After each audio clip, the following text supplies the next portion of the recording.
Conversion, the first step of returning to God. Converting is the daily life of the Christian. Let us always remember to ask for the help of our good guardian angels. They are most intimate ties to God. They will know how to educate us. That is to say, to direct all our faculties to seek God and to love Him more than anything. Let's learn to trust in their intercession so as not to oppose their good influence. The role of the angels in our conversion: renounce Satan and choose God, divine intercessors and mediators, educators of our spiritual life, request their intercession, love and live in the presence of God. Angels give us the sense of God. Give back to God what is due to Him. Put yourself in the presence of God. Do His will. Sin is a diversion from God and a disordered attachment to what is created. What is created is not bad in itself, but it becomes bad if it takes first place, which should be occupied by God. Because we are damaged by original sin, we are easily diverted in this way. We are a bit like a car whose steering wheel is distorted and which always tends to turn to the left. It is therefore constantly necessary to rectify, and this is called to convert. Conversion is therefore not a unique moment like one big drive. It is the effort we must make in every moment to be constantly renewed. It is often said that it is the first step that counts, but in conversion, the step taken after the first is as important as the previous one, because it allows perseverance in conversion. By choosing God, by putting Him above everything and especially the evil that we have committed, this is the fundamental choice that is asked of us, as it was asked of the angels at the time of creation. The good angels recognized this primacy of God and of His will. The others wanted to put themselves above God and became demons. To convert is therefore to choose radically, because one cannot serve two masters at the same time, as Jesus tells us. The rite of baptism underlines this. Before affirming his faith and his attachment to the thrice holy God, the catechumen renounces the demon 3 times. But this choice of God is a struggle. God wrested us from the empire of darkness and transferred us into the kingdom of His beloved Son. By sin, we are not only distant from God, but prisoners of the devil. To renounce sin and the devil is to tear yourself away from both.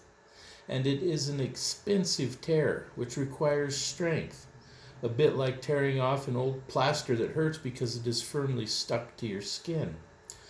This is why God helps us through His angels to live this struggle. It is, of course, the grace of God that converts us, which brings us back to Him, but God likes to enable His creation to share in His work. He does everything, but not alone.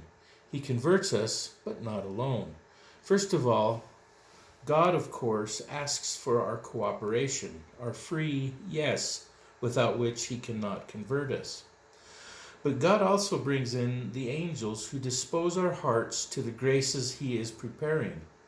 A bit like a military mission is often successful because the reconnaissance work has been done well and the equipment well prepared.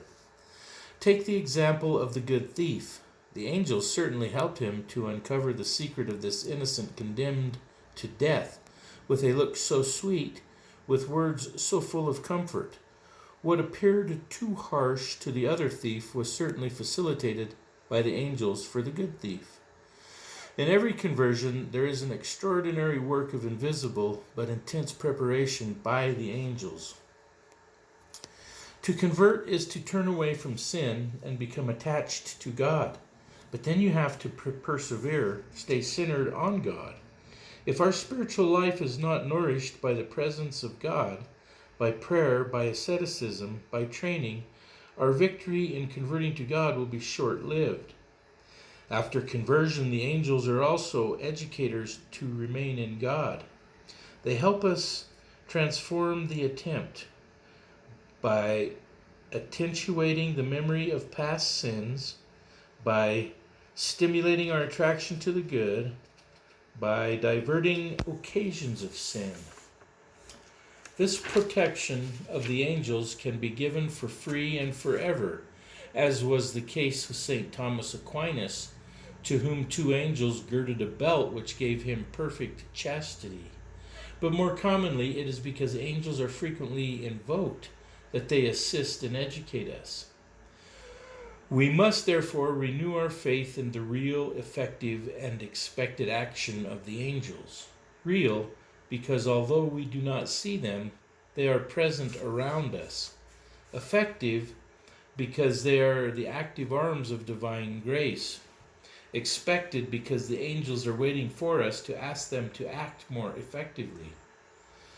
Do we think of saying, at least once a day, but better in each difficulty, "My holy guardian angel, watch over me and convert me"? What particular role do the angels play in our conversion? Jesus reveals it to us in the gospel. "Do not despise any of these little ones," said Jesus, "for, I tell you, their angels in heaven constantly see the face of my Father who is in heaven."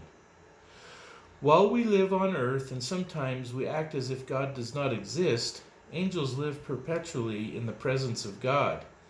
So they do what we should do all the time, all our lives: praise, worship, and serve God. But they do it not only for them, but also for us, to make us enter their prayer.